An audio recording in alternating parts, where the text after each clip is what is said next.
After the end of World War II, the world was split into two, East and West. This marked the beginning of the era called the Cold War.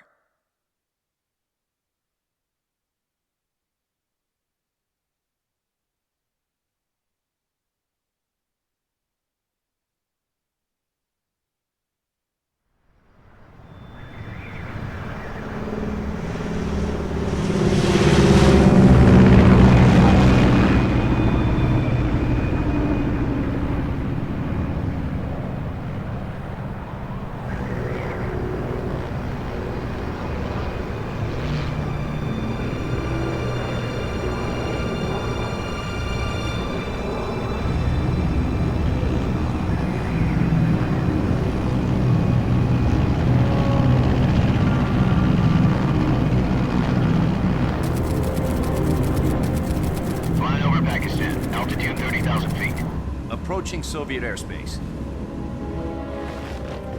20 minutes to drop off. Commencing internal depressurization. Equipment check. Arm main parachute. All right. You ready to go? Drop zone still showing a high pressure mass. Cav okay. Good. We've got high visibility.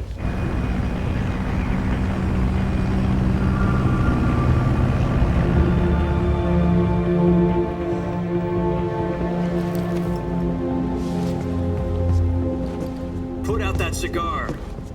Connecting oxygen hose to interior connector. Put on your mask.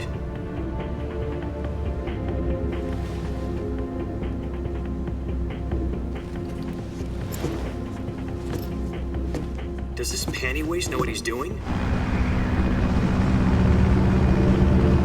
Approaching release point. 10 minutes to drop off. Hey, are you deaf? He said put out the cigar and put on your mask.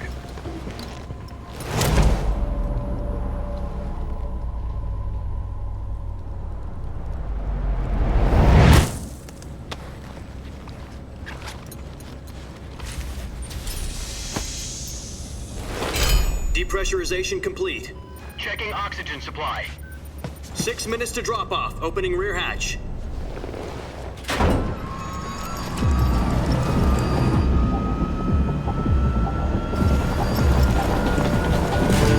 Sunrise.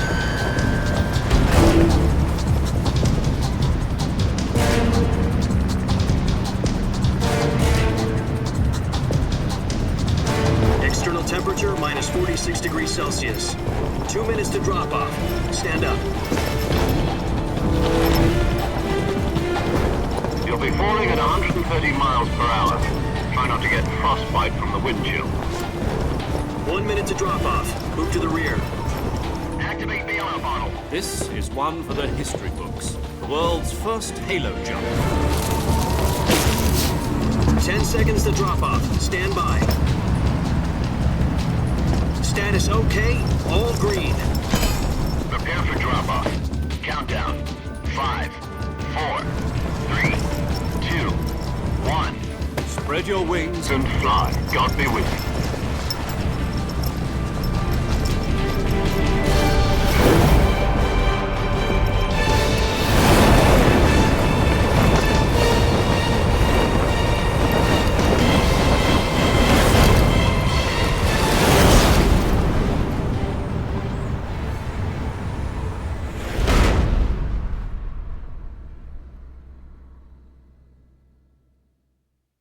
Jack, I've got some important news. The head of the CIA has finally given us the green light for the virtuous mission. Virtual mission? No, the virtuous mission. The future of our Fox unit depends on it. If it succeeds, we'll be officially organized into a unit. Virtuous mission?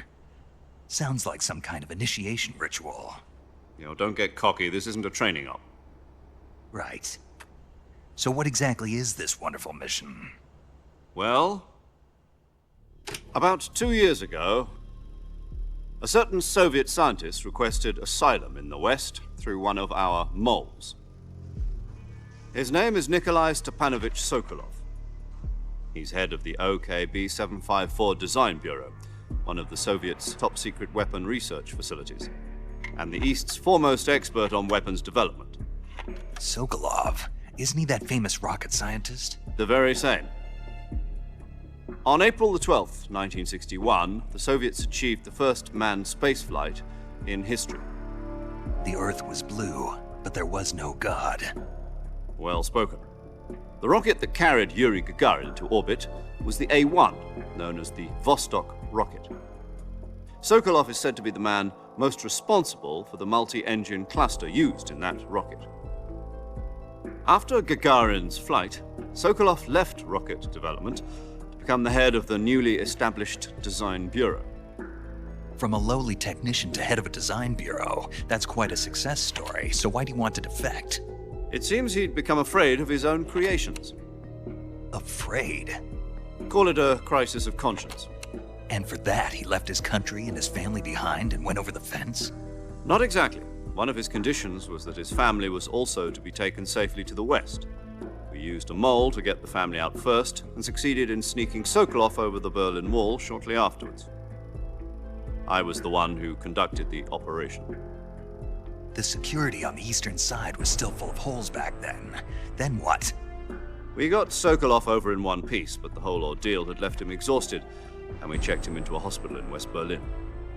It took him 2 weeks and more than 600 miles to get from the research facility in the Soviet Union to Berlin. He was in no condition to say anything coherent. And it was only a week later that we had something much bigger on our hands. The Cuban Missile Crisis. October the 16th, 1962, President Kennedy received word that the Soviets were in the process of deploying intermediate-range ballistic missiles in Cuba.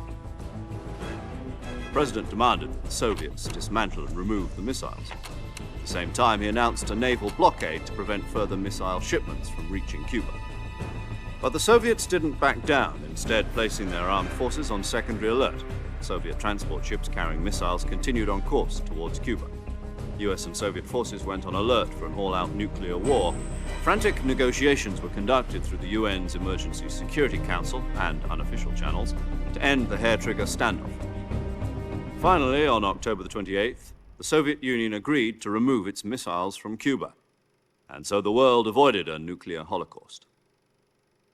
But in order to get the Soviets to pull their missiles out, we had to make a deal.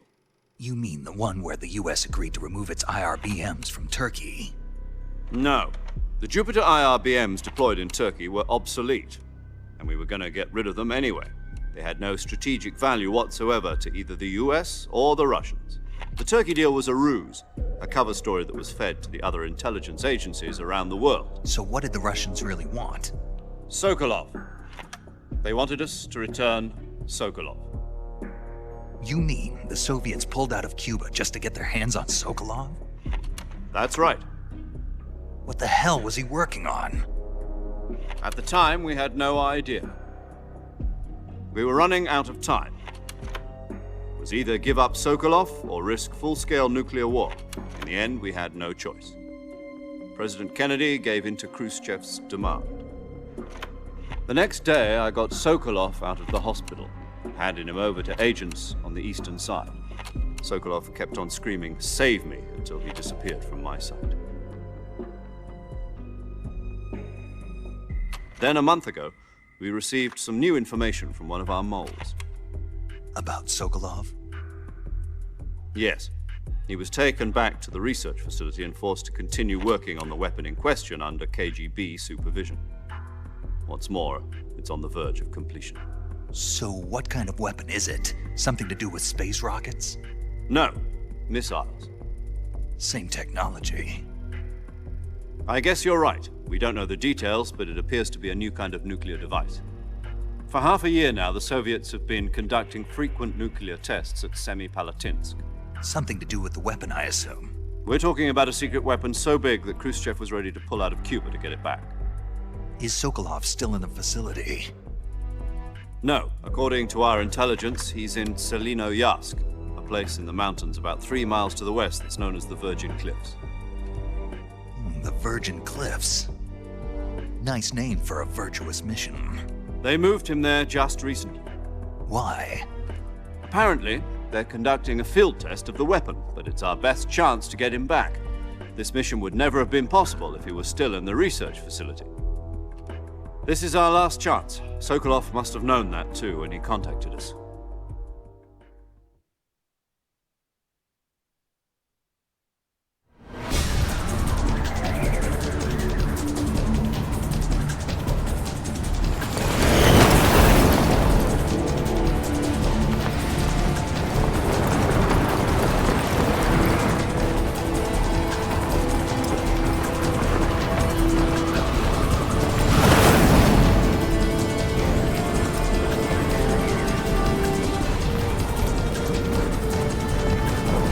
Listen up, Jack.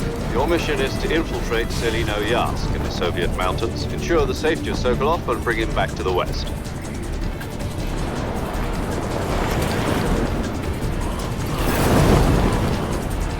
If we don't get Sokolov back before that weapon is complete, we'll be facing a major crisis. The clock is ticking.